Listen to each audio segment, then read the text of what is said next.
Meron pong sinasabi si Attorney Larry Gadon, mga kababayan. Pakinggan ho natin. Magugulat po kayo dito. Bakit? Kasi merong bonggo na mababanggit na pangalan si Attorney Larry Gadon. Pero intindihin po natin, no, yung mismong kanyang sinabi, no? O eto po. Ang number one sa lista. Kasi po dito, mga kababayan, maghahayag po si Attorney Larry Gadon kung sino yung kanyang mga iboboto, no? Kung sino yung mga kandidatong kanyang iboboto. Pakinggan niyo po. Maraming nagtatanong kung sino-sino raw ba ang aking mga iboboto na mga kandidatong senador. Ako ay hindi nangangampanya, hindi rin ako nag-iendorso. Ayan na, uulitin po natin mga kababayan. Tanong ni Erotica Gun, Brad, live ba ito? Ano lang po tayo, replay lang po ito, Sir Erotica Gun. Oh. Replay lang po tayo ngayon. Ano? Shout out. Oh. Si Larry Gadon, mga bossing, si Attorney Larry Gadon, sinabi niya na mismo. Ako ay hindi nangangampanya at hindi ko din ini-endorso sa inyo ito. Boto ko to, ako lang to. Di po ba? Boto ko to, ako lang to. Ibig sabihin, hindi nyo kailangan gayahin. Hindi ho kagaya mga boss chief amo, sir.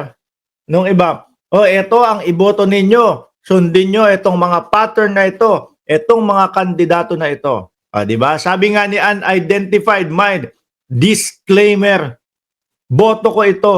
Hindi ko ini-endorso yung mga kandidato. Sa akin lang to. Gusto ko lang malaman ninyo kung sino ang iboboto ko. No. Bilang Pilipino at bilang botante ay karapatan ko ang pumili ng aking mga kandidato. Ang number one sa listahan ko ay si Benhur Abalos sapagkat siya ay isang mahusay na tao, matalino at malinis ang pangalan at talaga. Ayan. Benhur Abalos, mga kababayan. Alam nyo, napakadali na makita yung pangalan ni Benhur Abalos, mga bossing. Unang-una po yan, letter A eh. Alphabetical ho, mga kababayan. Diba? Kita-kita. Sino pa po ang mga nag-endorso kay Benhur Abalos? Doon sa mga kakamping, inendorso ni Vice Ganda si Benhur Abalos. No po? Inendorso ni Attorney Leni Robredo si Benhur Abalos, mga kababayan. No? Kaya ang nakikita ko, swak na swak po yan sa 12. Ang maganda ang eksperyensya sa public service. Aha. At kita nyo naman, si Benhur Abalos ang nangunguna. Di ba? Lalo na sa mga pag-e-explain about sa paghuli kay Buloyski. Si Benhur Abalos ang sumundo kay Alice Go nung tumakas ng Pilipinas, mga kababayan. Di ba? Janelle Van der Herst at Rowena Miranda ng Singapore. Pag umuwi ka ng Pilipinas, dalan mo ko ng Kaya Toast. Yung halagang $10, babayaran ko sa iyo. Paborito ko yan. No? Sa almusal, Kaya Toast, tapos itlog na, yung itlog hilaw-hilaw, yung kumbaga malabsa, tapos kape. Ay, nako. Sino pa, mga kababayan? boboto ko rin ang majority ng mga alyansa na Yan, majority. Ang sinabi niya, majority, ibig sabihin, tingin ko naman ang ibig sabihin ni Larry Gadon ay hindi ho lahat. Iboboto ko ang majority ng alyansa. Siyempre, kung merong bongo siyang iboboto, ibig sabihin, bawas na doon sa alyansa, mga kababayan. Majority, baka nandiyan si Tito Soto. Baka lang, ha? Wala siyang sinabing pangalan eh. Majority. Baka nandiyan si Tito Soto, si Ping Lacson, si Manny Pacquiao. Siyempre si Abalos, nabanggit niya na. Sino pa? Abi Binay. Mamaya pag-usapan natin si Manny Pacquiao, mga kababayan. Kung bakit, no? Asan ba dito? Pag-usapan natin yung Manny Pacquiao, kung bakit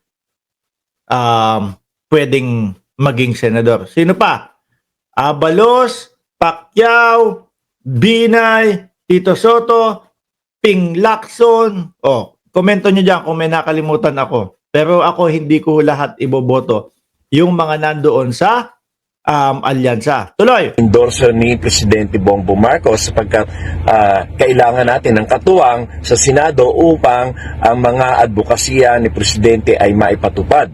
At bilang fiscalizers ay iboboto Fiscalizer po, mga kababayan. Taga-balanse. Sino ang iboboto niya? Pakinggan nyo mga bossing. ko rin si Bam Aquino at si Kiko Pangilinan. Halos karamihan ng sinabi niya, binoto ko yun eh. Binoto ko po si Bam Aquino, si Kiko Pangilinan, at si Heidi Mendoza. At isinama ko po si Mark Gamboa at si Congressman Bosita, mga kababayan. Tuloy.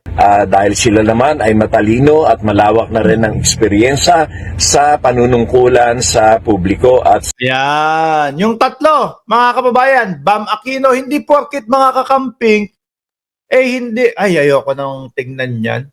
No? Kasi yan yung mga nandyan talaga eh.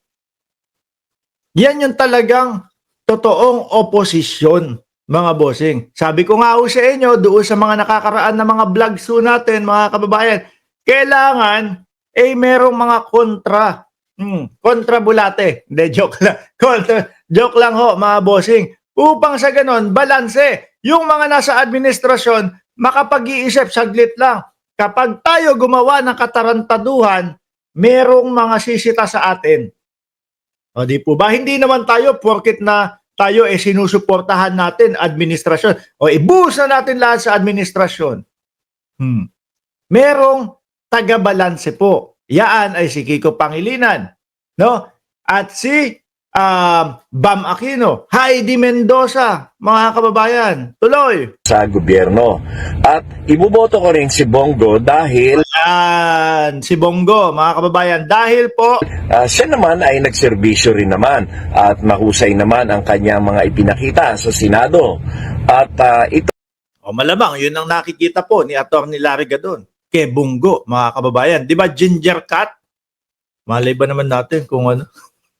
Kung iniisip ni Larry Gadon, hayaan mo na, ma-ICC naman din ito eh. Hindi.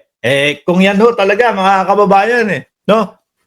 Kung yan ho talaga, mga boss chief amo, sir, yung kanyang boto nililaw niya naman ho. No? Nilinaw niya ho, mga kababayan, na yun ay boto niya. Uulitin ko ho, hindi niya ini-endorso. No? Hindi nyo kailangan sundin yung kanyang sinasabi. Basta, yun lang yung bilang karapatan niya bilang isang Pilipino. itong mga listahan ko na ito ay maaari pa rin siguro itong magbago. Pwede pa din magbago, baka matanggal yung Bongo. Di ba? O mapalitan. Pero sa ngayon ay yan ang aking napupusuan. Karapatan ko bilang Pilipino at botante na mamili ng kandidato. Wag po kayong magagalit kay Atty. Larry Gadon, mga kababayan. Kumbaga, madiin niya namang sinabi, hindi ako nag-i-endorso. No? Kumbaga, hindi nyo kailangan sundin ito. Gusto ko lang sagutin yung mga tinatanong sa akin nung mga tao kung sino yung aking mga listahan ng mga senador. Wala ho tayong magagawa, mga bossing, kung si Bongo nandoon sa kanyang listahan. Di po ba? Kung meron siyang nakikita na magandang ginawa o ginagawa si Bongo, di po ba? Na hindi natin nakikita. Ano lang po natin, irerespeto lang. Wag na po natin aawayin yung mga kapitbahay natin, no? Dahil yung mga ugali pong ganyan, yung sino binoto mo? Hindi mo binoto yung mga PDP. Hindi kita papansinin. yung mga gumaganyan lang ho, mga kababayan, yung mga DDS lang ho yung mga ganun. Ano po? Yung mga DDS lang po, yung mga gumaganon, mga bossing. Hindi mo binoto yung mga PDP ko? Bahala ka, hindi kita papansinin.